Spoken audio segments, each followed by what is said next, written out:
चले हम आगाज करते हैं अपने रिमेनिंग लेक्चर का और उसके बाद फिर लैब वाली साइड पे आएंगे। तो हमने इससे पहले देख लिया था क्लॉड विल्सन मॉडल, जिसके अंदर हमने देखा था कि जो अनकंस्ट्रेंड डाटा है उसको हम बिल्कुल नॉर्मली ट्रीट करते हैं, उसके ऊपर कोई सिक्योरिटी इंप्लीमेंट नहीं करते।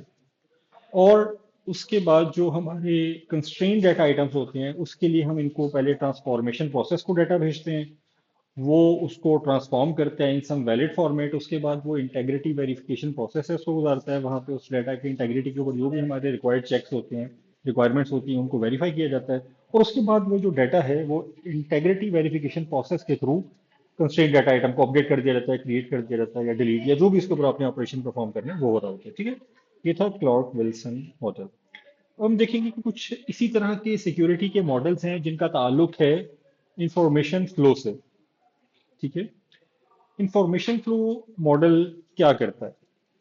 ये एक सिंपल एक pictorial depiction of the actual system के अंदर जो भी डाटा मूव हो रहा है वो है। ठीक है, एक एग्जांपल के तौर पे आपके सामने ये एक आ रही है कि किसी शॉपिंग कार्ट लाइक अमेजन या इस टाइप की किसी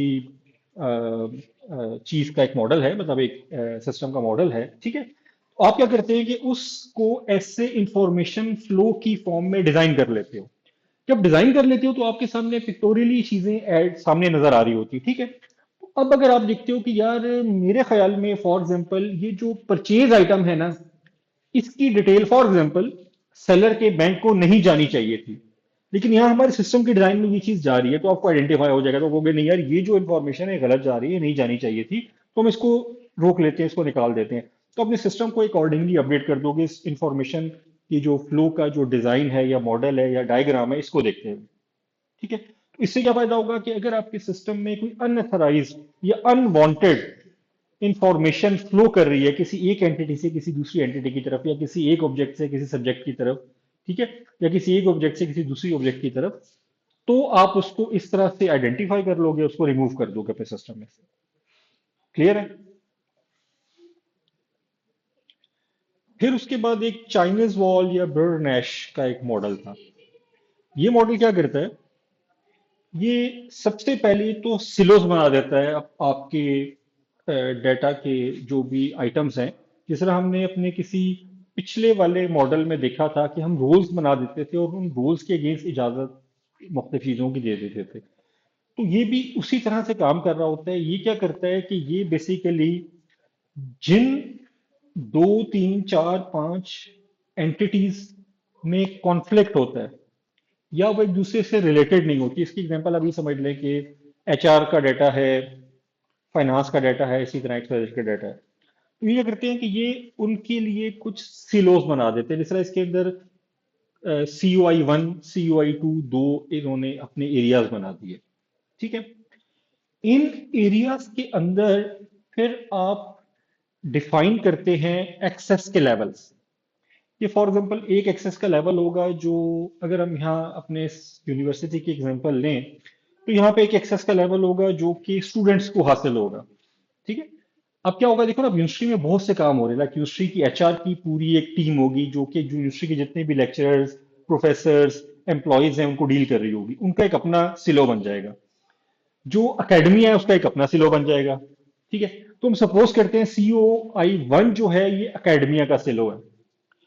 तो अब अकेडमिया के सिलो के अंदर सब सेक्शंस बन जाएंगे। फॉर एग्जांपल एक होगा डिपार्टमेंट ऑफ फिजिक्स का, एक होगा डिपार्टमेंट ऑफ कंप्यूटर साइंस का, एंड इसी तरह सो ऑन। ठीक है, उसके अंदर फिर ऑब्जेक्ट्स होंगी।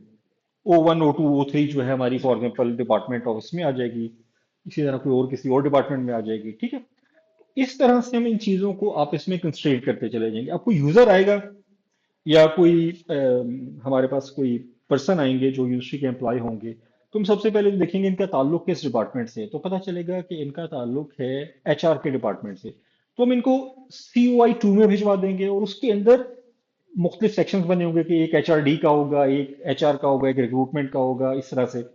एक और साहब आते हैं हमारे पास एक्सेस रिक्वेस्ट के लिए जिनका ताल्लुक एकेडमिया से है, वो लेक्चरर हैं, प्रोफेसर हैं। तो हम कहेंगे ओके फाइन, इन्होंने COI 1 में जाना है बिकॉज एकेडमिया वाला सिलो वो वाला है। ठीक है, जब वो वहां जाएंगे तो वहां हम देखेंगे अच्छा ओके इनका डिपार्टमेंट कौन सा है, तो पता चलेगा कि इनका डिपार्टमेंट कंप्यूटर साइंस है। तो हम कहेंगे ओके फाइन, कंप्यूटर साइंस का हमारा CD2 था, इनको वहां पे भेज देते हैं, फिर वहां पे जो ऑब्जेक्ट्स होंगे उनकी उनको एक्सेस मिल जाएगी। ठीक हो गया।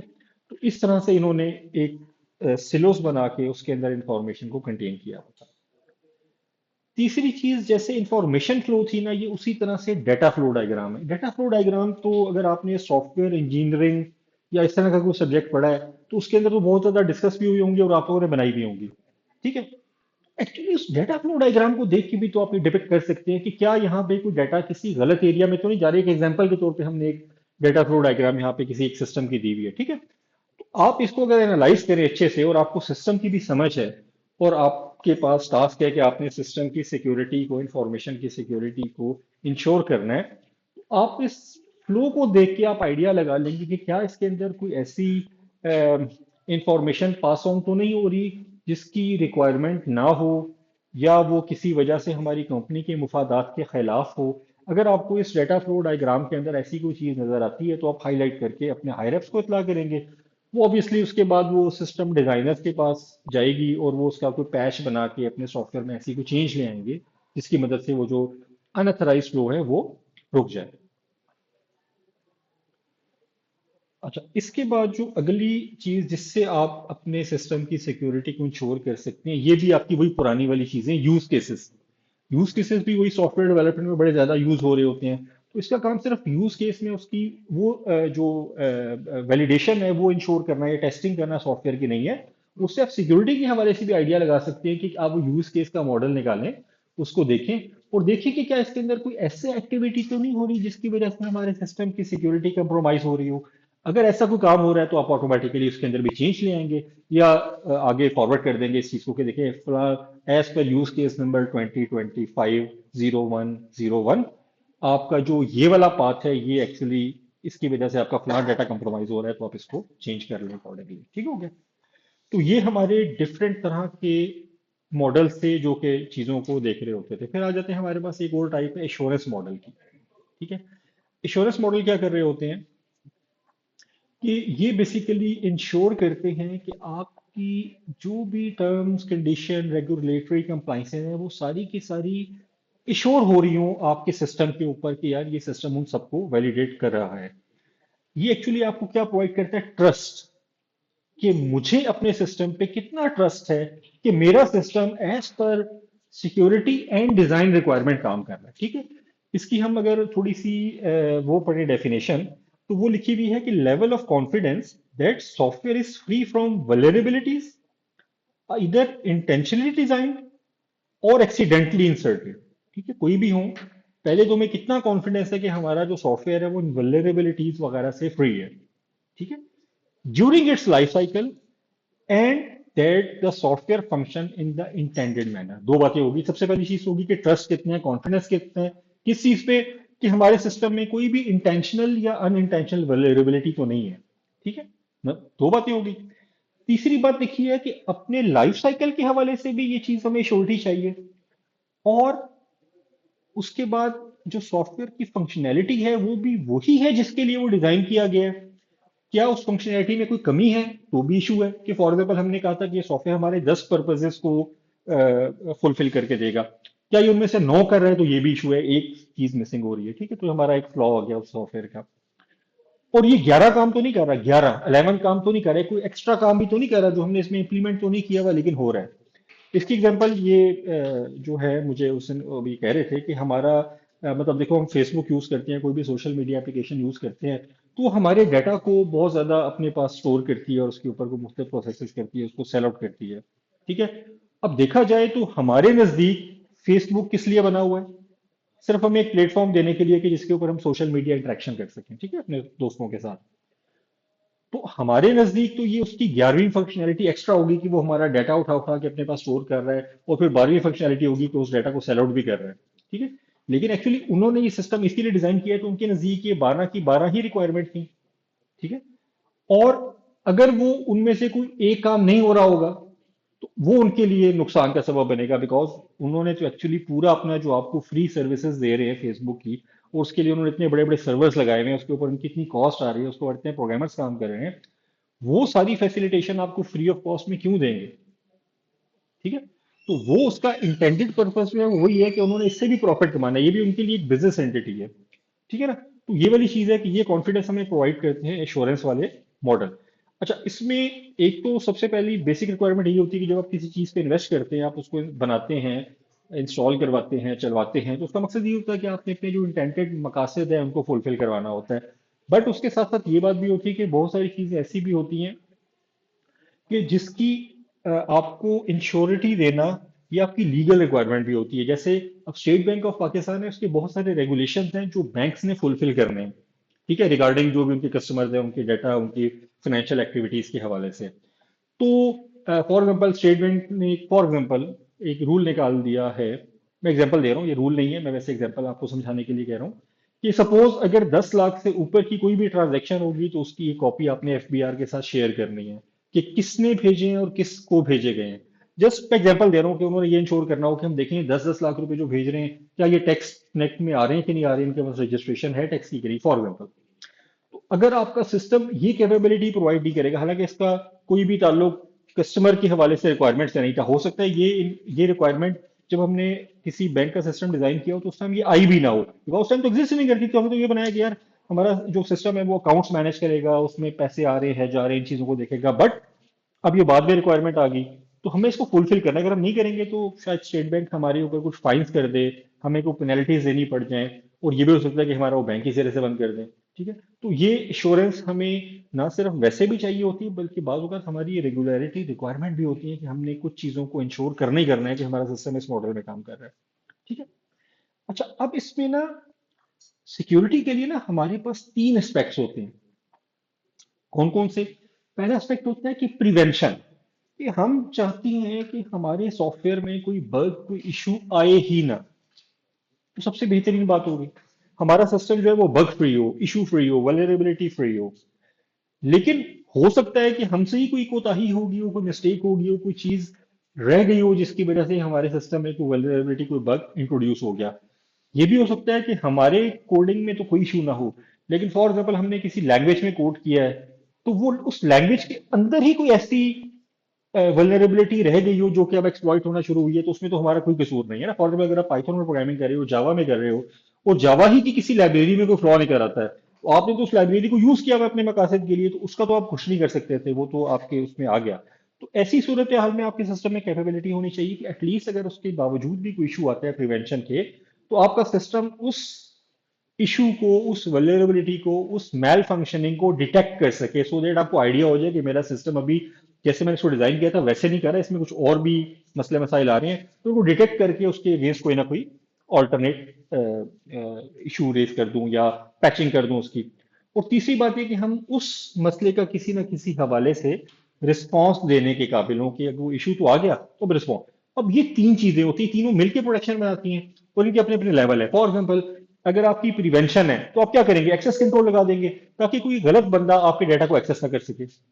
ठीक है, जिन लोगों को थराइज है वही उसको देख सके, उसके अलावा कोई ना देख सके। तो आप फायरवॉल्स लगा देंगे ताकि अगर कोई बंदा इसके अलावा भी एक्सेस करने की कोशिश करता है तो फायरवॉल उसका एक्सेस ब्लॉक कर दे। ठीक है, आप इंक्रिप्शन इंप्लीमेंट कर देंगे ताकि अगर किसी बंदे को फिर भी कोई फाइल मिल जाती है तो इंक्रिप्टेड फाइल इंक्रिप्टेड फॉर्म में स्टोर हो ताकि वो उसको खोल के पढ़ ही ना सके, उसके लिए अनरीडेबल बन जाए अगर वो फाइल को फिर भी एक्सेस मिल जाता है। अच्छा, अगर ये सारा काम नहीं हुआ, कोई मसला हो गया, तो डिटेक्शन वाली चीजें आ जाएंगी। उसमें क्या क्या आ सकता है? एग्जांपल के तौर पे ऑडिट लॉग आ सकते हैं, आपके इंट्रूजन डिटेक्शन सिस्टम आप इंप्लीमेंट कर सकते हैं अपने सिस्टम के ऊपर, और आप हनी पॉट्स बना सकते हैं। हनी पॉट्स का भी आइडिया होगा आप लोगों को, ठीक है ना? तो इस तरह से आप क्या करते हैं कि अपने इंट्रूडर को डिटेक्ट करते हैं, किसी मेल फंक्शनिंग को, किसी मिलिशियस एक्टिविटी को डिटेक्ट कर लेते हैं। ठीक है। अच्छा, और देन अगर ये दोनों काम हो जाते हैं, प्रिवेंशन भी होगी, डिटेक्शन भी हो गई, अब उस डिटेक्शन के बाद आपको पता तो चल गया कि कोई गड़बड़ हो गई है, अब उस गड़बड़ को आपने टैकल भी करना है, उसका रिस्पॉन्स भी देना है। उसके लिए मल्टीपल एस्पेक्ट्स आ सकते हैं, वो आ जाते हैं आपके रिस्पॉन्स के फेज में। वो क्या क्या है? आप बैकअप ले सकते हैं ताकि अगर खुदा ना खास्ता आपके सिस्टम में बावजूद एंटीवायरस वगैरह लगाने के फिर भी वायरस आता है और आपकी फाइलों को करप्ट कर देता है, तो आप बैकअप में से अपने डाटा को रिस्टोर कर लो। अच्छा, आप अपनी इंसिडेंट रिस्पॉन्स की टीम्स बना सकते हैं ताकि किसी जगह के ऊपर अगर कोई इशू अगर हो रहा है तो इंसिडेंट रिस्पॉन्स की टीम्स जाके वहां पे उन लोगों को फैसिलिटेट करे। फॉर एग्जाम्पल किसी की कंप्यूटर ही नहीं चल रहा, तो अब यहाँ लैब में किसी को इशू होगा तो ये सर बैठे हुए हैं, हम सर को कॉल करेंगे कि सर ये इस पीसी में कोई गड़बड़ आ रही है, आप जरा आके इसको देख लें। ठीक है। अच्छा, उसके अलावा कंप्यूटर की फोरेंसिक की जाएगी, अगर कोई साइबर क्राइम हो गया तो हम फोरेंसिक के थ्रू उसको डील करेंगे, ठीक है। अच्छा, अगर सॉफ्टवेयर के अंदर कोई इशू आ गया तो हम पैचिंग कर देंगे, सॉफ्टवेयर के लिए पैच रिलीज कर देंगे कि पहले हमारा सॉफ्टवेयर था उसके अंदर एक इशू था जो हमें पता नहीं था, तो हमने सिस्टम डिजाइन किया हुआ था, इंप्लीमेंट किया हुआ था, अब पता चल गया कि इसके अंदर कोई मसला आ गया, तो हम क्या करेंगे कि हम उस मसले को सॉर्ट आउट करेंगे, उस कोडिंग में चेंज करेंगे, उसका एक पैच रिलीज कर देंगे, वो हमारे जो जो जो जहाँ जहाँ पे हमारा सिस्टम इंस्टॉल है वहां जाके वो पैच चलाएंगे, तो वो अब नया वाला कोड आ जाएगा, पुराना वाला वल्नरेबल कोड खत्म हो जाएगा और नया वाला आज के बाद से चलना शुरू हो जाएगा, ठीक है। अच्छा, इन चीजों के लिए कुछ इंटरनेशनल मॉडल्स भी अवेलेबल है, ठीक है। एक जो सबसे ज्यादा मशहूर है वो है नेस्ट।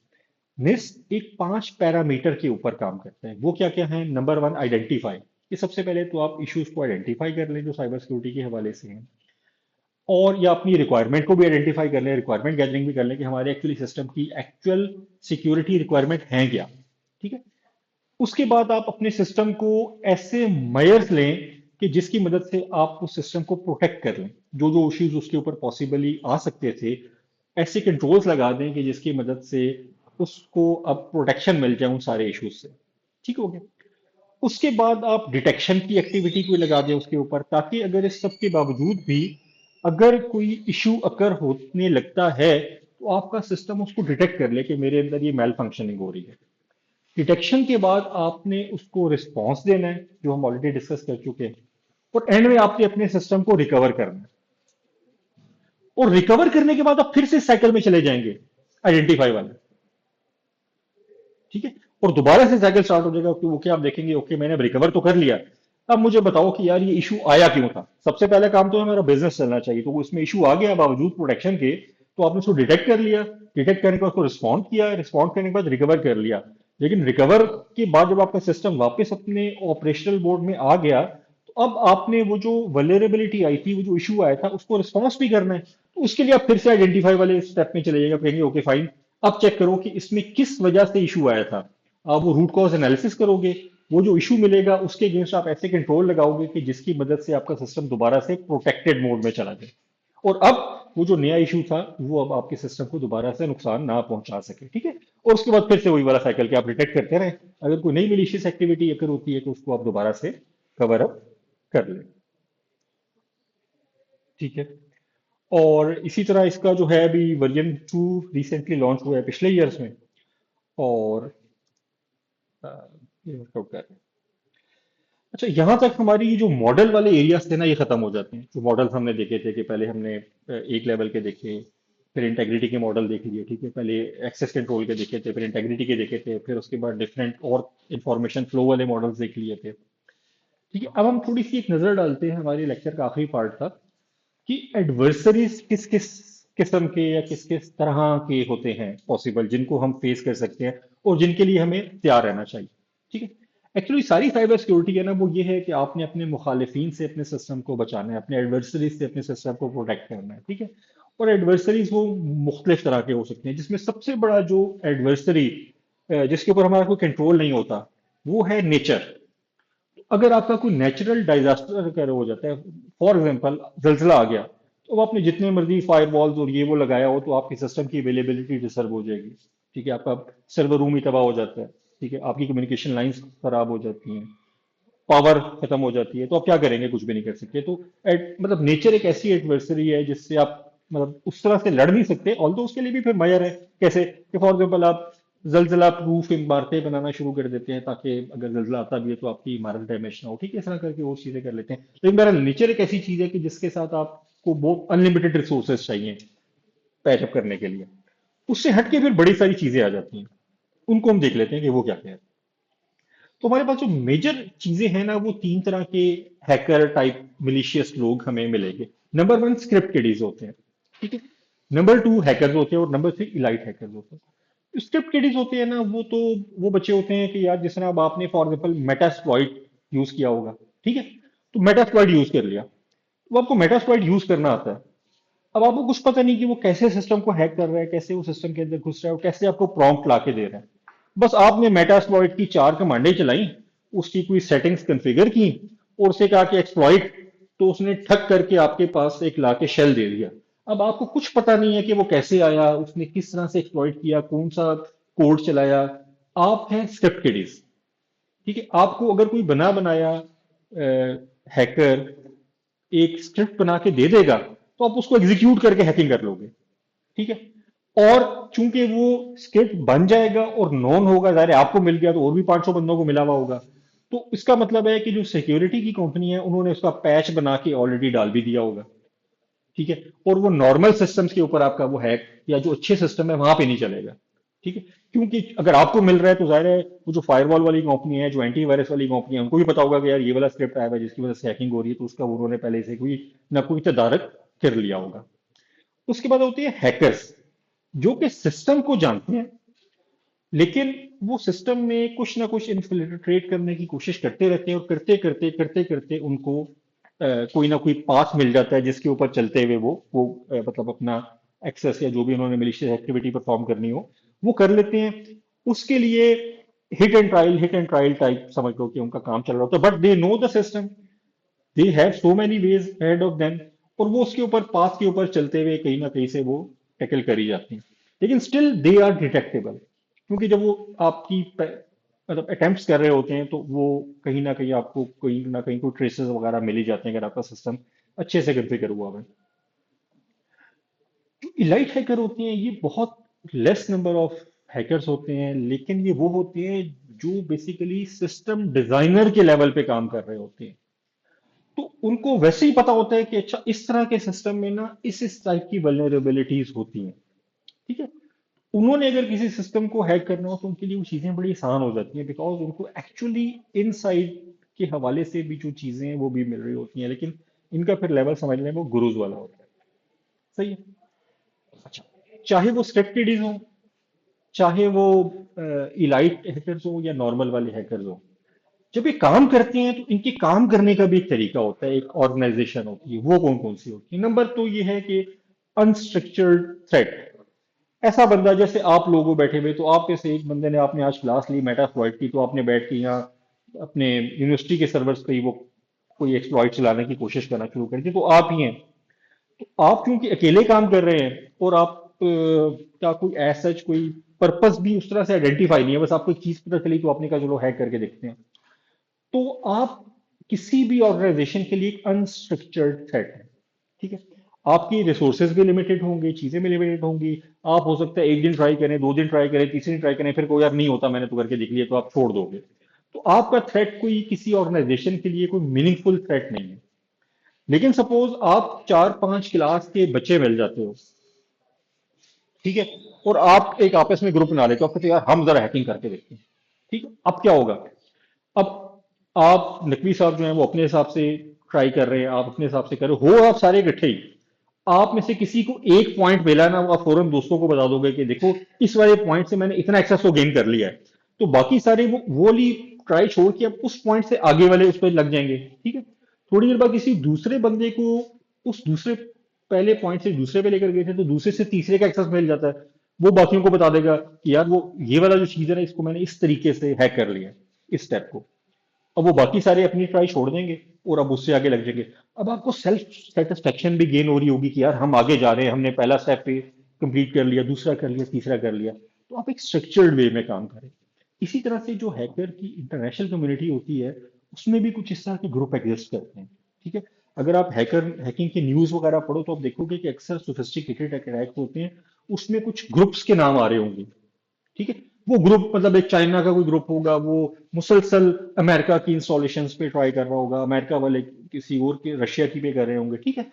अब वो एक ग्रुप बना होगा, वो हो सकता है प्राइवेट ही लोग हो, पाकिस्तानी ग्रुप है इंडिया की साइड पे कर रहा होगा, इंडिया का, लेकिन उसमें फायदा क्या होता है कि चूंकि वो ग्रुप की फॉर्म में होती है ना, एक दूसरे को पुश करते हुए लेके जाते हैं, तो वो ज्यादा एक्टिवली भी काम करते हैं और उनका इंटरेस्ट भी जल्दी लूज नहीं होता, बिकॉज कहीं ना कहीं से कोई ना कोई स्टेप उनको मिल ही रहा होता है जो कि बाकी सबको भी पुश दे देता है कि ओके फाइन, मैं तो इस पे 2 दिन से फंसा हुआ था, लेकिन बिलफर्ज मतीन ने उसको सॉर्ट आउट कर लिया, तो चलो अब वो जो हमारी 2 दिन की कुल्फत थी, वो थकन जो थी वो खत्म हो गई। हमने कहा चलो सेकंड स्टेप तो क्लियर हो गया, चाहे हम में से जिसने भी किया, तो थर्ड स्टेप पे स्टार्ट होते, तो आप फिर से एक नई एनर्जी के साथ काम शुरू कर देते हो। फिर उसके बाद आते हैं हाईली स्ट्रक्चर्ड थ्रेट। ये वो होते हैं कि जो प्रॉपर किसी फाइनेंशियल गेन या फाइनेंशियल मोटिव या सोशल मोटिव के अगेंस्ट काम कर रहे होते हैं। तो ये लोग चूंकि इनके सामने सिर्फ एक फेम या सेटिस्फेक्शन का कंसेप्ट नहीं होता, बल्कि उनको कुछ और भी बेनिफिट नजर आ रहे होते हैं। वो मॉनेटरी भी हो सकते हैं, वो सोशल भी हो सकते हैं, वो किसी सियासी हवाले से भी हो सकते हैं, ठीक है। तो वो लोग फिर ज्यादा डेडिकेटेड रहते हुए काम कर रहे होते हैं, ठीक है। फॉर एग्जाम्पल, अगर आपको पता है कि मैं यूनिवर्सिटी का सिस्टम हैक कर लूंगा, तो मैं क्या कर लूंगा, कुछ भी नहीं, तो आप ट्राई करते रहोगे।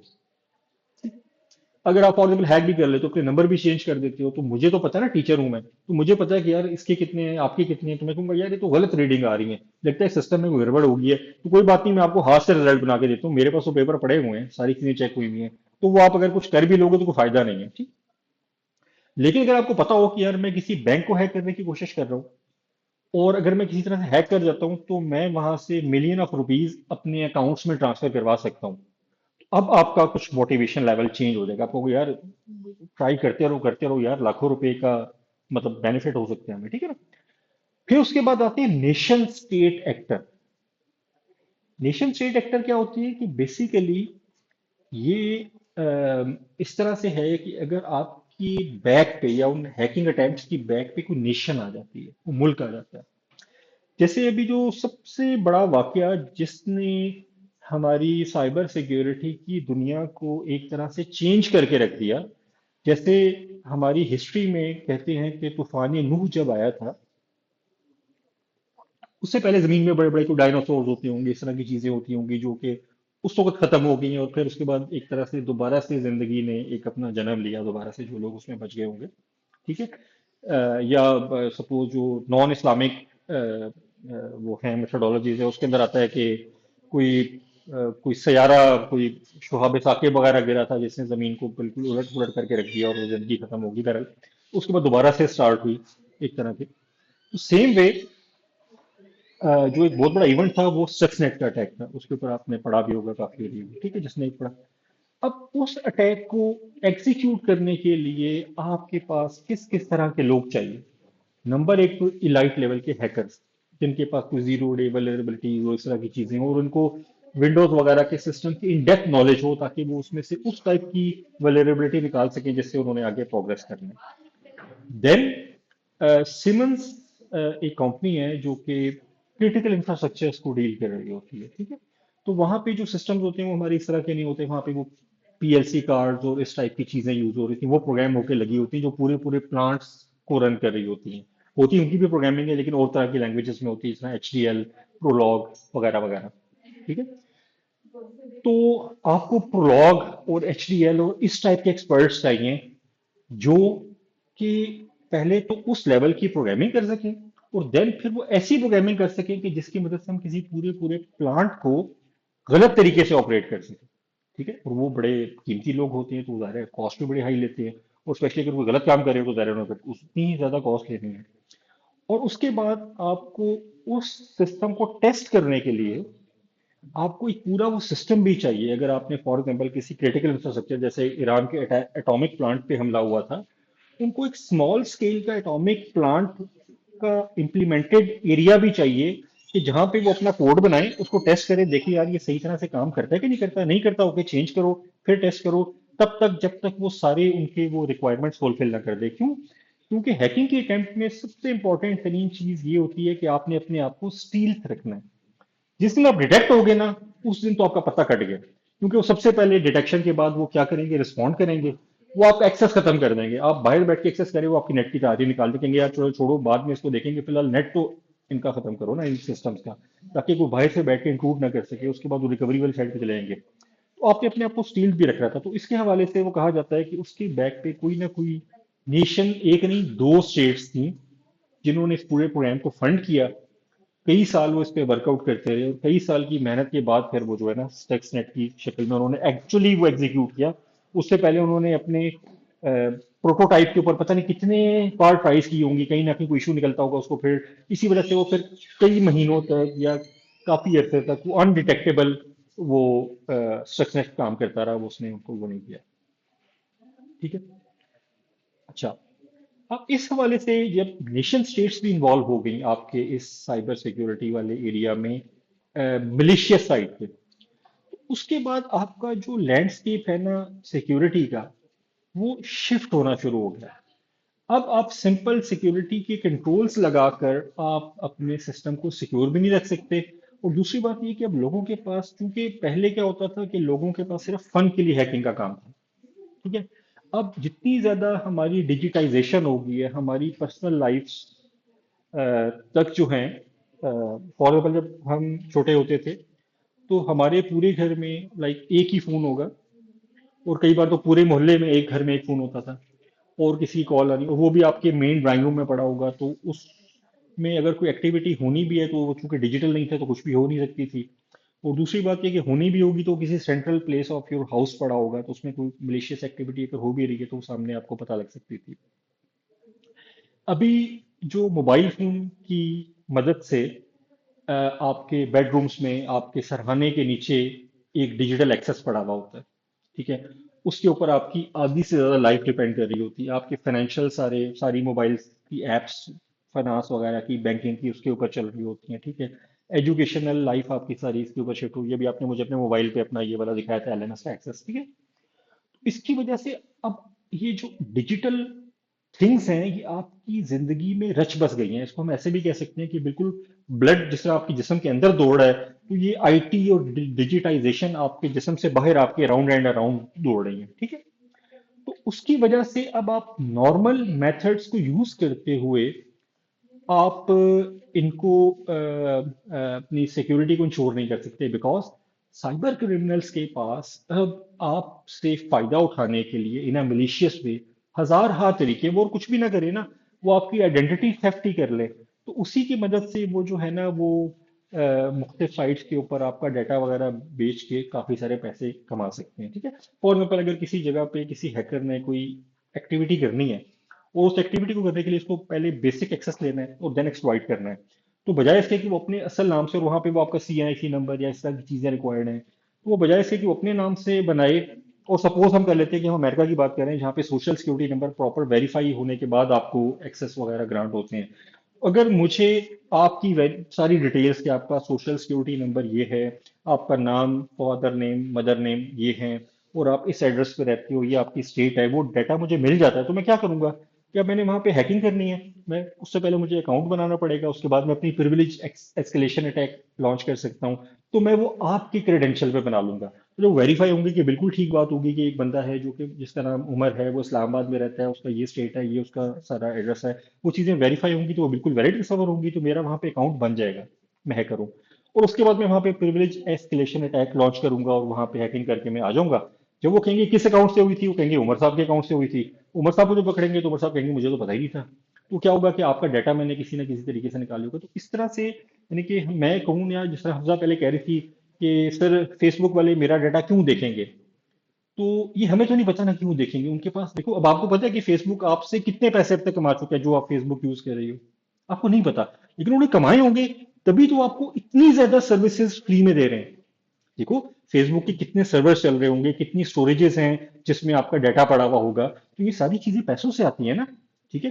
तो फेसबुक इतना बड़ा सिस्टम आप लोगों के लिए क्यों रन कर रहा है, जिसपे उसकी इतनी ज्यादा कॉस्ट अकर हो रही है, और आपसे एक रुपया भी नहीं ले रहा? तो वो कहीं ना कहीं से आपकी ही डाटा से कुछ ना कुछ कमा रहा है, तो आपको इतनी अच्छी अच्छी अच्छी सर्विसेज दे रहा है फ्री ऑफ कॉस्ट ना, ठीक है। तो ये वजह होती है कि उसकी वजह से हमें अब थ्रेट लैंडस्केप जो है वो शिफ्ट हो गया है टूवर्ड्स मोर सोफिस्टिकेटेड थिंग। और जिस तरह की इसकी पहली लाइन में लिखा हुआ है कि everything is now a target. क्या हम हैं, क्या हमारे बनाए हुए सॉफ्टवेयर हैं, क्या हमारी डिजिटल लाइफ है, इवन क्या हमारी पर्सनल लाइफ है, वो भी इम्पैक्ट हो रही होती हैं। कैसे हो रही होती हैं? जैसे हमने ब्रेक वाली एग्जांपल डिस्कस की थी कि ब्रेक से हम गाड़ी को तेज चला सकते हैं, ठीक है। इसी तरह से अब आपको पता है कि अब बाहर तो इलेक्ट्रिक कार्स आ रही हैं, और पाकिस्तान में भी बहुत सारी चीजें इलेक्ट्रॉनिक्स वाले मोड में कंट्रोल हो रही होती हैं गाड़ियों में, ठीक है। जैसे अब EFI इंजन आ गए हैं, तो इलेक्ट्रॉनिक फ्यूल इंजेक्शन होती है, तो उसका जो फ्यूल इंजेक्शन होता है वो एज पर द कार के अंदर मुख्तलिफ सेंसर्स लगे होते हैं, जो डिटेक्ट कर रहे होते हैं कि कार की स्पीड क्या है, कार चढ़ाई पे जा रही है, उतराई पे जा रही है, उसके मुताबिक वो ऑटोमेटिकली गियर वगैरह भी शिफ्ट कर देते हैं। ऑटोमेटिक गियर वाली कारें भी आम हुई हुई हैं, ठीक है। तो अब उसके बाद जूं जूं सॉफ्टवेयर इंटरवेन करता जा रहा है आपकी कार में, तो क्या मैं ऐसा नहीं कर सकता कि मैं आपकी कार के सॉफ्टवेयर को हैक करूं, और उसके बाद फॉर एग्जांपल मैं उसको कमांड दे दूं कि, मतलब उसमें पहले लगा हुआ हो, एग्जांपल के तौर पे कंट्रोल लगा हो कि अगर आपकी गाड़ी कि स्पीड 60 से अबव हो तो आपने ब्रेक अप्लाई कर देनी, मैं एग्जांपल के तौर पे कह रहा हूँ।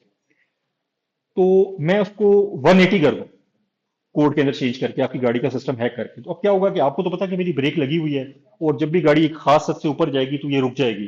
पर चूंकि मैंने आपका सिस्टम हैक कर दिया और मैं आपका दुश्मन हूं और मैं आपको मारना चाह रहा हूं इवन, तो मैं आपके सिस्टम को फेल कर देता हूं, आप गाड़ी चला रहे होंगे तो अचानक से आपका सिस्टम जब आप 60 से ऊपर जाएंगे तो उसको रुकना चाहिए था, बट वो नहीं रुकेगा और आपका एक्सीडेंट हो जाएगा, ठीक है। और किसी को पता भी नहीं चलेगा कि क्या हुआ, सभी कहेंगे यार पता नहीं किसी वजह से एक्सीडेंट हो गया है वट। तो मकसद बताने का ये था कि ये आपकी इवन पर्सनल लाइफ से भी, जो हम कहते हैं डिजिटल लाइफ से हैकर्स खेल रहे होते हैं, वो आपकी इवन पर्सनल लाइफ से भी खेल सकते हैं, सब्जेक्ट टू कि आपकी वैल्यू क्या है। लाइक हो सकता है हफ्जा के बारे में तो फेसबुक इतना कंसर्न ना हो, बट मरियम नवाज शरीफ की एक इंपॉर्टेंस है पाकिस्तान में, पॉलिटिकल फिगर है, अगर उसका कोई फेसबुक अकाउंट होगा तो उसमें जो डाटा है उसमें शायद फेसबुक को इंटरेस्ट हो, ठीक है। या कोई और इस तरह का कोई फिगर है जिसकी किसी ना किसी हवाले से कोई इंपॉर्टेंस है, तो नो डाउट उसके हवाले से तो फेसबुक को कंसर्न होगा कि नहीं होगा, सही है ना। अब देखो जिस तरह एलन मस्क है, तो वो बाज़ अवत एक ट्वीट करते हैं तो उसकी ट्वीट की वजह से बहुत सारी इंडस्ट्रीज के अंदर प्राइस ऊपर नीचे हो जाती हैं, ठीक है। वो कहता है कि मैं क्रिप्टो करेंसी सारी बेच रहा हूँ, तो लोग कहते हैं यार पता नहीं कि एलन मस्क जैसा बंदा बेच रहा है तो इसमें कोई गड़बड़ होगी, तो वो भी अपनी अपनी बेचना शुरू कर देते हैं, ठीक है। तो एक ट्वीट की वजह से वो क्या से क्या चेंजेस इस तरह की आ सकती हैं, ठीक है। तो इस वजह से हाँ, हमें अपने आप को इतना लेस कीमती नहीं समझना चाहिए अफसर, ठीक है। क्या पता फेसबुक के लिए आप बहुत कीमती हो, फेसबुक एज्यूम कर रहा हो बेस्ड, और ये मैं आपको बताऊं, फेसबुक गूगल वगैरह जितना आप लोगों को जानते हैं ना, उतना हम तो क्या शायद हमारे अम्मी अबू भी हमसे वाकिफ नहीं होंगे, बिकॉज वो आपका पूरा साइकोलॉजिकल एनालिसिस कर रहे होते हैं। तो क्या पता जिस तरह हम मुख्तलिफ मूवीज में देखते हैं कि फेसबुक को लग रहा हो कि हफ्जा कल को बड़ी होकर जो है ना बहुत कोई इंपॉर्टेंट पर्सनैलिटी बनने वाली है, या कोई बहुत बड़ी हैकर बनने वाली है, या कोई बहुत बड़ी साइबर सिक्योरिटी की एनालिस्ट बनने वाली है, तो वाई नॉट कि इसको अभी से ट्राई करना शुरू कर दो, तो कल को फायदा दे दे, ठीक है। और ये होता भी है कैसे, बहुत से लोग अ, कोशिश करते थे, पुराने जमाने की बात बता रहा हूँ, कि जो इम्पोर्टेंट एस्पेक्ट्स लग रहा होता था, मुझे लग रहा है कि शायद हफ्सा इस तरह की बंदा बंदी बनेगी बड़े होके, आगे जाके इसके अंदर स्पार्क नजर आ रहा है, तो वो इसके ऊपर अभी से नजर रखना शुरू कर देंगे कि अगर इसकी कोई वीकनेसेस हैं तो मेरे अभी इलम में आ जाए। तो क्या होगा कि अगर तो ये जिंदगी में खुदा न खास्ता फेल हो जाती हैं और बड़ी बंदी नहीं कर सकती, तो कोई बात नहीं, मेरा टाइम जाया होगा, मेरे रिसोर्सेज आए होंगे जो मैंने इस पे लगाए थे। लेकिन अगर ये कल को किसी बड़े मुकाम पे पहुंच जाती है और मेरे पास इसकी वो पुराने जमाने की वीकनेसेस हैं, तो अब मैं इसको एक्सप्लॉइट कर सकता हूँ। मैं कहूंगा देखो तुम इतनी बड़ी बंदी बन गई हो, लेकिन तुम तो पहले ये करती रही हो, अब मुझे बताओ कि अगर मैं ये तुम्हारी चीजें या ये वीकनेसेस सामने ले आऊं, तो ये जो तुम्हारा सारा, ये जो अभी तुम्हारा स्टेटस है ये मिट्टी में मिल सकता है। तो यूं करो कि तुम मुझे ना हर महीने $1,000 देना शुरू कर दो, अगर नहीं दोगे तो मैं तुम्हारी वीकनेस दुनिया के सामने ले आऊंगा। अगर आप एक सोशल लेवल पे पहुंच गए तो तब आपके लिए वो, उस जमाने में शायद इतना बड़ा चीज नहीं थी वो। मैं एग्जांपल देता हूँ, जैसे अमेरिका है तो वहां पे इखलाकी हवाले से लोगों के बड़े स्ट्रिक्ट स्टैंडर्ड हैं, ठीक है। आम लोगों में नहीं होंगे, बट वो समझते हैं कि यार हमारा प्रेसिडेंट बड़ा ठीक होना चाहिए। अगर प्रेसिडेंट ने अपने किसी जवानी के जमाने में कोई फ्रॉड किए हुए हैं फॉर एग्जाम्पल, उसका रिकॉर्ड मेरे पास है, तो मैं उसको ब्लैकमेल कर सकता हूँ कि देखो प्रेसिडेंट बन गए हो, अब मैं अमेरिकन कौम के सामने ये ले आऊं कि तो ये पहले फ्रॉड किया करता था और ये 4-5 सबूत भी है मेरे पास, तो तुम बताओ कि तुम्हारी कौम का तुम्हारे ऊपर जो ट्रस्ट है वो कितना शेकी हो जाएगा, ठीक है।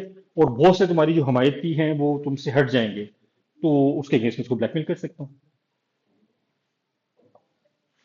अच्छा, तो अब जैसे कि हमने बहुत ज्यादा बात की थी बार बार कि हमारे जो सॉफ्टवेयर की रिक्वायरमेंट्स हैं उनको हमने फुलफिल करना होता है।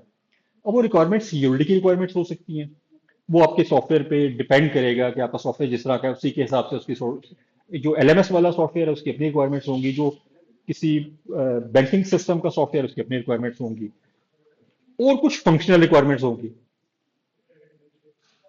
ठीक है। अच्छा, आपने अपना सिस्टम, चाहे आप एज ए प्रोग्रामर डिजाइन कर रहे हो, चाहे आप as a security programmer design कर रहे हो, as a security auditor design कर रहे हो, तीनों सूरतों में आपने इन रिक्वायरमेंट्स को अच्छी तरह से गो थ्रू होना चाहिए, और गो थ्रू होने से पहले आपको समझ होनी चाहिए कि एक्चुअली होती क्या है। जो सॉफ्टवेयर डेवलपर है ना, उसको सिर्फ एसडीएलसी का पता होना चाहिए या फंक्शनल रिक्वायरमेंट्स के बारे में पता होना चाहिए, बट सिक्योरिटी वाले को सिक्योरिटी के साथ साथ फंक्शनैलिटी के हवाले से भी आइडिया होना चाहिए, बिकॉज अगर आपको फंक्शनैलिटी का आइडिया नहीं होगा तो आपको पाथ आइडेंटिफाई नहीं कर सकोगे कि जिसके ऊपर चलता हुआ कोई यूजर कोई आपके सॉफ्टवेयर में गड़बड़ कर सकता है। ठीक है ना। हो सकता है कि आपका जो सॉफ्टवेयर के 5 स्टेजेस हैं किसी काम को करने के लिए, उसमें से पहली स्टेज बिल्कुल ठीक हो, दूसरी स्टेज बिल्कुल ठीक हो, तीसरी स्टेज में कोई गड़बड़ हुई हुई हो। ठीक है। अच्छा, इसकी हम एग्जांपल भी लेते हैं। आपको पता है कि बहुत सारी पुराने जमाने में अटैक्स चल रहे होते थे एसक्यूएल इंजेक्शन के। तो जब वो बिल्कुल कॉमन हो गए तो ये बात तो प्रोग्रामर्स को भी पता चल गई कि यार ये एसक्यूएल इंजेक्शन होते हैं। तो उन्होंने उनकी पैचिंग वैचिंग करना शुरू कर दी। लेकिन अब होता क्या था कि वो ना लॉगिन पेज पे एसक्यूएल इंजेक्शन की पैचिंग कर देते थे, प्रोफाइल क्रिएशन वाले पेज पे कर देते थे। सपोज उनसे पासवर्ड चेंज करने वाला फॉर्म रह गया, वो इतना यूज ही नहीं होता। नॉर्मली यूजर्स के पासवर्ड में पहले होता है ना कि वो लिंक आता है, फिर उसके बाद आप जाते हो वहां पे, वो आपसे पूछता है नया पासवर्ड डालो। ठीक है। क्योंकि बहुत कम यूज हो रहा होता है, तो जो पासवर्ड चेंज का जो फॉर्म था ना, वो किसी वजह से प्रोग्रामर से स्किप हो गया। तो अब वो जो सिक्योरिटी की टेस्टिंग कर रहा है या हैकर है, तो हैकर है तो उसे तो सारी चीजें टेस्ट करनी है। तो जो सिक्योरिटी टेस्टर है वो भी उसको फंक्शनल रिक्वायरमेंट का पता होगा, तो उसको पता होगा कि हाँ इसके अंदर एक मॉड्यूल है जिसके थ्रू यूजर अपना पासवर्ड चेंज करता है, तो चलो उसको भी मैं जाके चेक कर लूँ। तो उसको जाके चेक करेगा तो वहां पे वो आइडेंटिफाई कर लेगा कि ओके इस वाले में भी स्टिल एसक्यूएल इंजेक्शन की वल्नरेबिलिटी एग्जिस्ट कर रही है। अगर आपको फंक्शनल रिक्वायरमेंट का पता नहीं होगा तो आप सिंपल लॉगिन बनाने की चीज टेस्ट करके, प्रोफाइल वाली चीज टेस्ट करके, आगे जो आपका सिस्टम है बाकी के काम होने हैं, उसको टेस्ट करते रहोगे, आप होगी कि हमारा सिस्टम बिल्कुल ठीक है। लेकिन एक दिन वो हैक हो जाएगा और पता ही चलेगा जब आप एनालिसिस करोगे कि वो तो हमारे पासवर्ड चेंज वाले फॉर्म के थ्रू हैक हुआ हुआ है। ठीक है। इसी तरह रोल्स एंड यूजर डेफिनेशन, जो हमने पहले पूरे मॉडल्स पढ़े उसमें हमने रोल्स बनाए थे, यूजर के हवाले से एक्सेसेस देखी थी, वो आपकी सिक्योरिटी के अंदर बड़ा अहम किरदार अदा कर रहे होते हैं। और सबसे बड़ा जो अहम किरदार अदा करते हैं वो ये ऑब्जेक्ट्स हैं, क्योंकि एक्चुअली इन्हीं की सारी मुसीबत है खड़ी की हुई। इन्हीं के ऊपर हमने एक्सेस राइट्स देखने होते हैं कि किस ऑब्जेक्ट पे किस किस को क्या क्या एक्सेस राइट है, उसी को हमने कंट्रोल करना होता है, उसी के हवाले से सिक्योरिटी को इंश्योर करना होता है। तो अगर आपके ऑब्जेक्ट्स हैं उनको आपने इस हवाले से एनालाइज करना होता है, फंक्शनैलिटी वाइज भी और वो भी। और फिर उन ऑब्जेक्ट्स पे क्या हो रही होती है, कुछ एक्टिविटीज या कुछ एक्शन, तो आपको वो भी आइडिया होना चाहिए इस हवाले से कि हमारी कौन कौन से ऑब्जेक्ट्स हैं सिस्टम के अंदर, उन पे क्या क्या एक्शंस परफॉर्म हो सकते हैं, उसमें से क्या क्या अलाउड है और क्या क्या अनअलाउड है, और क्या वो प्रॉपरली मैनेज हुए में है, जिस जिसको एक्सेस चाहिए था उसी को दिया हुआ है, किसी और को तो नहीं दिया हुआ। तो ये सारी चीजें देखते हुए हम एक उसी अपने जाने पहचाने मंजरनामे पे आ जाते हैं जिसको कहते हैं सब्जेक्ट ऑब्जेक्ट एक्टिविटी मैट्रिक्स। या आपको याद है हमने पीछे एक मॉडल में भी देखा था, तो वहां पे मॉडल वालों ने इसका नाम को छोड़ दिया हुआ था, बट अब हम चूंकि एनालाइज कर रहे हैं किसी सॉफ्टवेयर को, तो वहां पे हम चाहे वो वाला मॉडल यूज करें या ना करें, हमारे सामने असेसमेंट ऑफ द सॉफ्टवेयर करते हुए ये एक्सेस मैट्रिक्स हमारे पास होना चाहिए जिसको फिर हम वेरीफाई कर लें। ठीक है। इसमें वही वाली चीजें आ रही है, उसमें यहाँ पे यूजर्स और फाइल्स लिखी हुई थी। ठीक है। उस वाले मॉडल में, वो जो पिछला हमने एक मॉडल पढ़ा था, यहाँ पे हमारे पास आ रहे हैं डोमेन्स और ऑब्जेक्ट्स आ रहे हैं, तो सेम वही चीजें हैं। डोमेन में हमारे यूजर्स या डोमेन्स आ रही हैं, और ऑब्जेक्ट्स में हमारी फाइल्स या इस तरह की चीजें आ रही हैं जिनके ऊपर एक्चुअली हमने एक्सेस देना है, और फिर हम इस मैट्रिक्स के अंदर उसको देख लेते हैं कि क्या क्या एक्सेसेस वगैरह हैं। ठीक है। इसी तरह हमने वो यूज केसेस देख लिए थे पिछली बार भी, है वही वाली चीज यहाँ पे दोबारा रिपीट हो रही है, बिकॉज ये इस एरिया में भी आती है कि जिसके ऊपर आपने इंश्योरिटी करनी है। वहां तो एक मॉडल के अंदर था ना कि आप इस वाले मॉडल को यूज करते हुए भी सिक्योरिटी को मैनेज कर सकते हैं। तो यहाँ पे बताया जा रहा है कि यूज केसेस को आपने जरूर रिव्यू करना है, एक एग्जाम्पल के तौर पर यूज केस दिया हुआ है, और इसको देखते हुए आपने यहां से फ्लॉज निकालने हैं। अगर आपके पास ये वाला यूज केस होगा ना, इस यूज केस में आपको एक, जब एक लॉगिन क्रिएशन का नजर आएगा तो वहां पे एक पासवर्ड चेंज का यूज केस भी नजर आएगा। जब आप उसके मतलब इस यूज केस वाले पाथ से जाओगे तो फिर आप उस एसक्यूएल इंजेक्शन की वल्नरेबिलिटी तक पहुंच जाओगे। अगर आपके सामने ये सिस्टम के यूज केसेस डिफरेंट तरह के नहीं होंगे, तो फिर क्या होगा कि शायद आपसे वो वाला पासवर्ड वाला चीज स्किप हो जाए, क्योंकि आप तो सिस्टम के डिजाइनर नहीं हो। डिजाइनर ने उस वक्त जब आपको बता रहा होगा कि मेरे पास ये 6 मॉड्यूल्स हैं, तो चूंकि वो बड़ा कम यूज होने वाला है तो शायद उसके जहन से स्किप हो जाए, जिसकी वजह से वो वल्नरेबिलिटी वहीं पे मौजूद रहे। क्योंकि अगर उसके जहन से स्किप ना हुआ होता तो वो पहले से उसके अंदर एसक्यूएल इंजेक्शन का वो कोड सेटल कर देता उसके अंदर। ठीक है ना। अच्छा, फिर इसके अंदर दो बड़ी इंपॉर्टेंट चीजें हैं। वो है कि आपके अटैक्स जो हैं वो बाज औक़ात रेस कंडीशंस को भी एक्सप्लॉइट कर लेते हैं। ठीक है। रेस कंडीशन ये होती है कि आपकी इथराइजेशन अभी हुई, लेकिन आपकी ऑथेंटिकेशन पहले हो चुकी थी, तो उसके दरमियान का जो टाइम है उसको वो रीयूज कर लेते हैं, मिस यूज कर लेते हैं, ठीक है, जो अटैकर्स होते हैं आपके, ठीक है। अच्छा, इसके हवाले से आपने देखना है कि time of check and time of use, ये दो चीजें आ रही होती हैं कि जिस वक्त आपने किसी एक्टिविटी को चेक किया था, क्या उसी वक्त ये यूज हो रही थी या किसी और टाइम यूज हो रही है। इसकी मैं आपको एग्जांपल देता हूं। आप लोग अगर एटीएम से पैसे निकलवाएं, तो वो क्या करता है कि वो पहले चेक करता है कि क्या आपका बैलेंस इतना है, और अगर है तो वो थराइज कर देता है कि ओके फाइन, आप पैसे निकलवा लो। सपोज आपके अकाउंट में 10,000 पड़ेंगे, ठीक है, और हम सपोज कर लेते हैं कि आप एटीएम पे खड़े हैं, और आपका एक और दोस्त है जिसको आपने अपने घर में लैपटॉप पे अपने मोबाइल बैंकिंग का लॉगिन करके दिया हुआ है, ठीक है, और आपके सिस्टम में ये टीओसी टीओयू का चेक इनेबल नहीं है। अब क्या होता है कि आप अपनी कॉल ऑन कर लें, अपने दोस्त के साथ ऑनलाइन आ जाएं, आप वहां पे, आपको पता है कि सिस्टम कुछ टाइम लेता है ना, कि आपने कार्ड डाला, अपना पिन नंबर डाला, और आपके अकाउंट में 10,000 है, आपने कहा 10,000 विड्रॉ कर दो, ठीक है। उसने जाके चेक किया कि आपके अकाउंट में 10,000 है।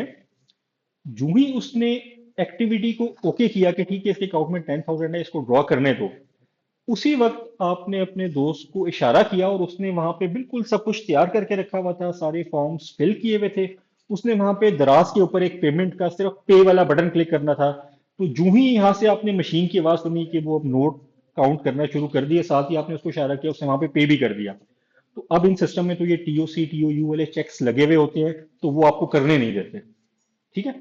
लेकिन अगर चेक ना लगा हो तो इट इज क्वाइट पॉसिबल कि आप किसी तरह से वो टाइमिंग मैच कर लें, कि वो सेकंड मैच कर लें कि जिस वक्त उसने वेरीफाई किया है और अभी डिडक्ट नहीं किया आपके अकाउंट में से, उस एक सेकंड में आप 10,000 रुपए की कैश भी निकलवा लें और 10,000 रुपए दराज को वहां से पे भी कर दें, ठीक है। तो इन इस तरह के चेक्स जो होते हैं ना, वो इन बैंकिंग सेक्टर्स में ये पहले अटैक्स हुए, जिसके बाद फिर ये चेक्स एक्चुअली अकर हुए, ये मतलब लगाए गए हैं उसके ऊपर अपने सिस्टम्स के अंदर ना, मतलब कुछ इस तरह के फाइनेंशियल एक्सप्लॉइट्स हुए हैं जिसमें उन्होंने इस तरह की एक्टिविटीज की हैं।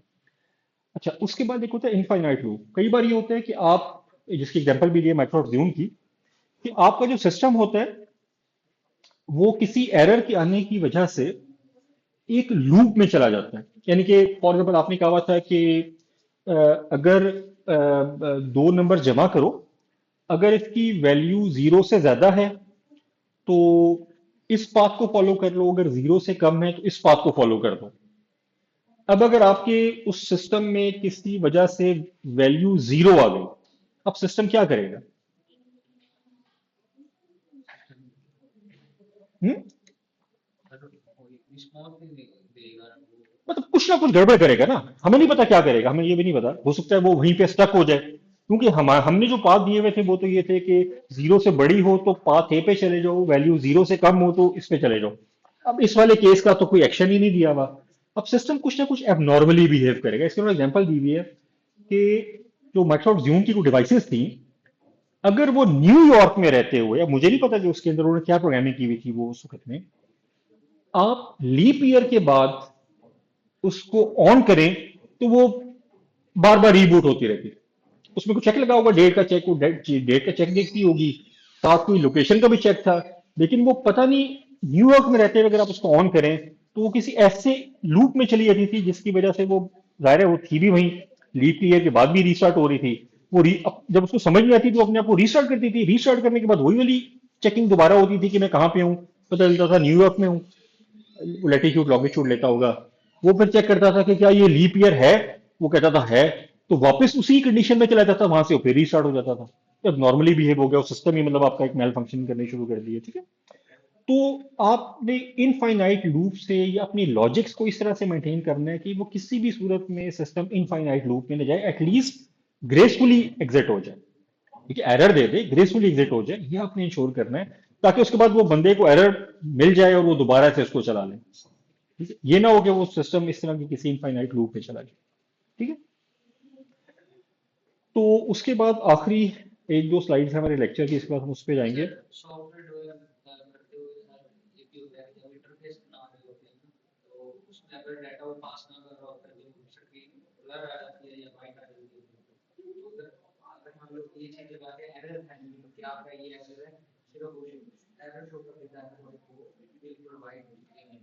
देखो ये जो आपने भी एग्जांपल दिया ना, इसका बड़ा जबरदस्त एक एग्जांपल हमारे सामने भी है।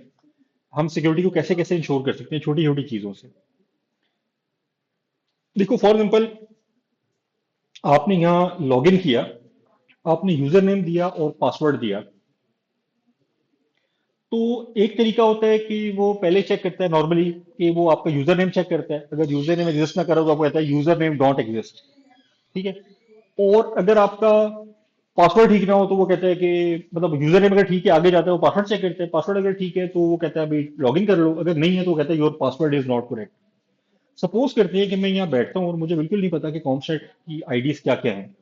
तो मैं ट्राई करके आईडीज देना शुरू करता हूँ। ऐसा सॉफ्टवेयर जो है ना, मुझे एक लेवल पे जाके श्योरिटी दे देगा, ओके आपने पहला लेवल गेन कर दिया क्या, कि आपको यूजर नेम ठीक मिल गया। बिकॉज पहले वो बार बार मैं जब ट्राई कर रहा था मुझे दे रहा था कि your user name is not exist, does not exist. ठीक है। अब उसने ये एरर नहीं दिया, मुझे कह रहा पासवर्ड आपका ठीक नहीं है। इट मीन्स कि मेरा यूजर नेम तो ये वाला आ गया, तो मुझे पहला स्टेज क्लियर होगी। और अगली स्टेज में मैं पासवर्ड के उस यूजर की ट्राई करता रहूंगा, ब्रूट फोर्स करता रहूंगा। अगर उसकी जगह मैं सिस्टम में ये चेंज करता हूँ कि वो जो जिस तरह आप कह रहे हो कि वो हमें ऐसा रिस्पॉन्स दे कि वो मुझे कहता है चाहे वो यूजर नेम ठीक नहीं है चाहे वो पासवर्ड ठीक नहीं है, वो कहे ईदर योर यूजर नेम और योर पासवर्ड इज इनकरेक्ट। अब मुझे नहीं पता चल रहा कि मैंने इसमें से कौन सी वाली चीज गलत डाल दी है। तो ना मुझे यूजर नेम के बारे में श्योरिटी मिल रही है सिस्टम की तरफ से, ना ही पासवर्ड के बारे में मिल रही है। तो मैं एटलीस्ट, हो सकता है मैं सही वाला यूजर नेम गैस कर भी लूं, लेकिन चूंकि वो बार बार एरर ही दे रहा है तो मैं उससे आगे निकल जाऊंगा। क्योंकि मुझे आइडिया नहीं होगा कि जो पिछला यूजर नेम था, यूजर नेम तो सिस्टम के पास ठीक चला गया था, पासवर्ड गलत गया था। लेकिन स्टिल उसने चूंकि मुझे एक ही एरर दिया है कि इधर योर यूजर नेम और योर पासवर्ड इज इनकरेक्ट, तो मैं आगे चला जाऊंगा। लेकिन अगर उसकी जगह सिस्टम में आपने ये चेक रखे हुए हैं कि वो कहता है कि अगर आपका यूजर नेम गलत है तो यूजर नेम का बताता है कि भाई आप यूजर नेम ठीक नहीं डाल रहे, अदरवाइज पासवर्ड का बताते हैं, तो फिर मुझे एटलीस्ट एक पॉइंट पे जाके यूजर नेम तो वैलिड मिल जाएगा।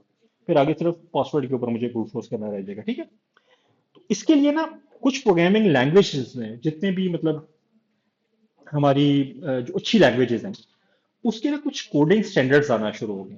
लाइक अगर जावा है तो जावा में आपने ये फंक्शंस यूज करने हैं, इस तरह से कोडिंग करनी है। फंक्शन जब आपने बनाना है तो पैरामीटर इस तरह से पास करने हैं। ठीक है। और उनकी साथ टाइप डिक्लेरेशन लाजमी करनी है। ये सिक्योर कोडिंग का स्टैंडर्ड होगा। एग्जांपल दे रहा हूँ, ठीक है, ताकि एक बंदा टाइप मिसमैचिंग के हवाले से आपके सिस्टम को प्रोवाइड ना कर सके। तो इस तरह के स्टैंडर्ड्स अवेलेबल होते हैं, भी डिपेंड करता है कि आप अपने सिस्टम के लिए कौन सी लैंग्वेज इस्तेमाल कर रहे हो। या अगर आप ऑडिटिंग कर रहे हो तो आप पूछ लेंगे अच्छा आप लोग ने प्रोग्रामिंग किसमें की है, जावा में। Okay fine. तो क्या आपने, आप उनसे पूछ सकते हैं एज ए ऑडिटर कि क्या आपने जावा का कोई सिक्योर स्टैंडर्ड फॉलो किया है। अगर किया है तो वो डिटेल बता दें। अगर वो कहते हैं हाँ जी हमने ये एक्स स्टैंडर्ड फॉलो किया है, तो अब आप कहें कि ठीक है मुझे सैंपल के तौर पे ना अपना ये अटेंडेंस का मॉड्यूल दिखा दें। तो मैं अटेंडेंस का मॉड्यूल का कोड खोल के देखूं कि क्या इस स्टैंडर्ड में लिखा हुआ है कि आपने पैरामीटर पास करते हुए ये चार चीजों को इंश्योर करना है, तो क्या वहां पे वो चार चीजें इंश्योर हुई हुई है कि नहीं हुई हुई। अगर हुई है तो उसका मतलब है कि वाकई स्टैंडर्ड सही तरह से फॉलो हुआ है। अगर नहीं हुई हुई तो आप वहां पे अपना सिक्योरिटी ऑब्जर्वेशन लॉन्च कर देंगे कि देखें ये हमने, ये इन्होंने हमें कहा था, क्लेम किया था कि हम x standard of the Java follow करें सिक्योरिटी के हवाले से, लेकिन हमने इसकी सैम्पलिंग के तौर पे आपका अटेंडेंस मॉड्यूल का कोड चेक किया तो हमने देखा कि वहां पे इसका वो जो पैरामीटर पासिंग वाला मॉड्यूल है वो इंप्लीमेंट नहीं हुआ था। तो इट मीन्स कि हम इस बारे में कॉन्फिडेंट नहीं है कि आपने अपने इस सॉफ्टवेयर को डिजाइन करते हुए उन स्टैंडर्ड्स को फॉलो किया है कि नहीं। ठीक है। और उसके बाद जो हमने बिल्कुल शुरू में डिसाइड किया था कि आपकी कुछ ऑपरेशंस और डिप्लॉयमेंट की रिक्वायरमेंट्स होती हैं, याद है ना, कि कॉन्फ़िगरेशंस होगी कुछ आपने, फॉर एग्जाम्पल अगर पाइथन में प्रोग्रामिंग की है तो पिप के कुछ मॉड्यूल्स होंगे, उसकी रिक्वायरमेंट और टेक्स्ट की फाइल बनाई हुई आपने आगे की होगी। ठीक है। उसके अलावा आपके सिस्टम को चलने के लिए ब्राउजर के उससे कोई प्लग इन इंस्टॉल करने पड़ते हो। तो ये सारी चीजें भी आपके सिस्टम की इंश्योर हैं, आपकी जहां जहां डिप्लॉयमेंट्स हो रही हैं वहां पे, या आपके सर्वर्स के ऊपर वो चीजें इंश्योर हैं कि नहीं। अगर नहीं होंगी तो या तो आपका सिस्टम चलेगा नहीं, या ये भी हो सकता है कि फॉर द टाइम बिंग चल जाए बट आगे जाके एरर दे दे। जिस तरह की अगर आपका सिस्टम है जो कि 50 प्लगइन यूज कर रहा था, मैंने पहले भी एग्जांपल दी थी पाइथन के, और एक खास मॉड्यूल उसमें से एक प्लगइन को यूज कर रहा था, वो प्लगइन आपने इंस्टॉल नहीं किए हुए थे, बाकी के कर लिए थे। अब जब तक तो आपके सिस्टम के यूजर उन बाकी मॉड्यूल्स को यूज करते रहेंगे तो कोई एरर नहीं आएगा। जो ही किसी यूजर ने उस स्पेसिफिक मॉड्यूल को ओपन किया आपके सॉफ्टवेयर के, जिसके लिए वो रिक्वायर्ड जो बाइनरी थी वो इंस्टॉल नहीं हुई हुई थी, तो वो आपका सिस्टम एरर दे देगा कि जी आप मुझे इससे ये काम तो करवा रहे हैं बट वो नीचे तो वो पिप का बोला वो चीज ही इंस्टॉल नहीं हुई पिप के थ्रू जो भी मॉड्यूल उसका रिक्वायर्ड था, तो आपका सिस्टम मेल फंक्शनिंग कर देगा। ठीक है ना। ये सारी हमारी बहुत सी रिक्वायरमेंट्स थी, बहुत से मॉडल्स थे। ठीक है। इन हवालों से अगर आपका कोई सवाल है तो काइंडली मुझसे अभी